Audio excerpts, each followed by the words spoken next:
investigating officer in this case, I am satisfied that today the verdict has brought some justice for Sophie. This has been an extremely harrowing and tragic case. She was only 21, of a promising life, and took her from her family and friends, who will never again get to see a beloved daughter, sister and friend. Hey everyone, welcome back to my channel. Today we're exploring a disturbing case involving Sabrina Kouider, a tragic event in an affluent London neighborhood.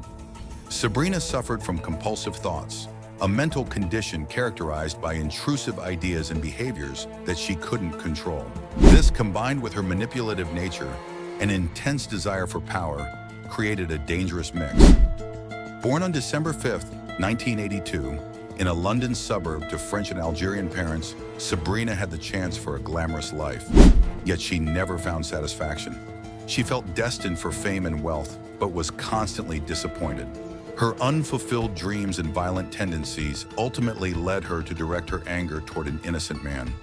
Sabrina was the eldest of 4 siblings and cherished by her family, yet her personality began to reveal itself during her school years.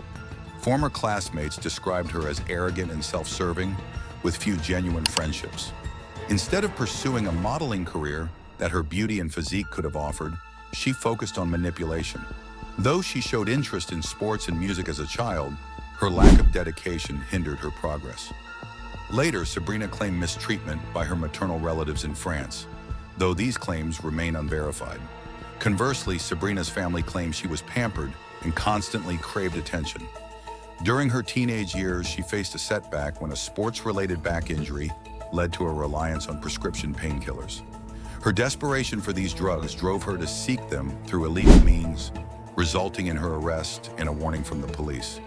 Throughout this time, Sabrina was consumed by her appearance and an insatiable desire for attention, convinced that she was destined for a life of luxury and fame, complete with celebrity encounters. After graduating from the Sorbonne with degrees in English and French literature, she ventured into the fashion industry, taking on roles as a stylist, makeup artist, and fashion designer despite lacking expertise. Known for her beauty, Sabrina effortlessly attracted men, but never saw them as worthy of commitment, waiting instead for a prince to fulfill her every desire. At 18, she began working at a confectionery shop where she met Maui, a 6 years older manager with ambitions for a master's degree. Sabrina viewed him as a potential gateway to wealth. They began a relationship in 2000, but she soon revealed her controlling nature, leading to tantrums, manipulations, and infidelity. Despite this, Maui remained deeply attached to her. Sharing a Franco-Algerian heritage, Maui felt a deep connection with Sabrina. Reports indicate that in the autumn of 2001, they participated in a Muslim marriage ceremony, supported by a certificate from the Argento Mosque, though this did not legally validate their union. They welcomed a son, whose paternity was later contested by a Frenchman named Anthony Francois, who described Sabrina as volatile and manipulative during her trial. In 2008, as the global financial crisis hit, Maui's company went bankrupt, leading to the loss of his job. During this tumultuous time, Sabrina decided to relocate to London, prompting Maui to follow her for a fresh start. Upon arrival, he found work at a prominent English bank, while Sabrina struggled to break into the fashion industry. Despite her aspirations to be a designer or makeup artist, her limited experience hindered her progress, leading her to explore various jobs, including nannying and working in a call center. Sabrina's pursuit of love shifted toward music, reigniting her teenage passion. While attending auditions and social events, she met Mark Walton, a successful producer and former member of Boyzone. Mark's extensive career with stars like Jennifer Lopez and Lady Gaga aligned perfectly with Sabrina's dreams of fame and fortune, and she quickly captivated his attention. Mark was immediately captivated by Sabrina, confessing to love at first sight. Their relationship quickly flourished, leading Sabrina to end her relationship with Maddox as she envisioned a bright future with Mark. Within weeks, they moved in together in a luxurious London neighborhood, with Mark covering all expenses, including rent. Sabrina reveled in the lavish lifestyle she had long desired, attending celebrity events and donning designer outfits. However, jealousy began to surface as she struggled with the fear of losing Mark. Despite his generous gifts, Sabrina's demands escalated, and she became suspicious of anyone around him, leading to a revolving door of staff in their home. By 2011, Mark's patience wore thin, and he ended the relationship, moving to California and leaving Sabrina without support.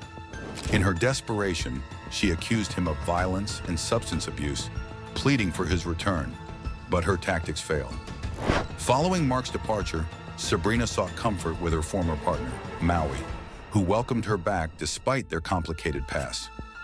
Shortly after reuniting, Sabrina discovered she was pregnant and informed Mark, who agreed to support her financially, but requested a paternity test, which she refused. Instead, she demanded a larger allowance, escalating tensions between them.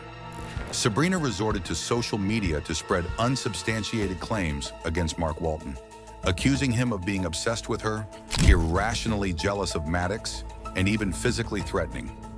She alleged that Walton unlawfully entered their home, assaulted Maddox, distressed the children, and committed sexual misconduct. However, she failed to provide evidence, as Walton had a verifiable alibi in the United States since their separation. After Walton filed a defamation lawsuit and police issued warnings, Sabrina temporarily ceased her accusations.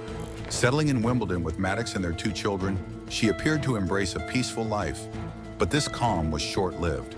Sabrina's French nanny, Sophie Leona, overwhelmed by her responsibilities, sought assistance by posting a job advertisement. After conducting interviews, she hired Sophie, a 19-year-old from a provincial town in France, for a modest wage of £50 per week, including room and board.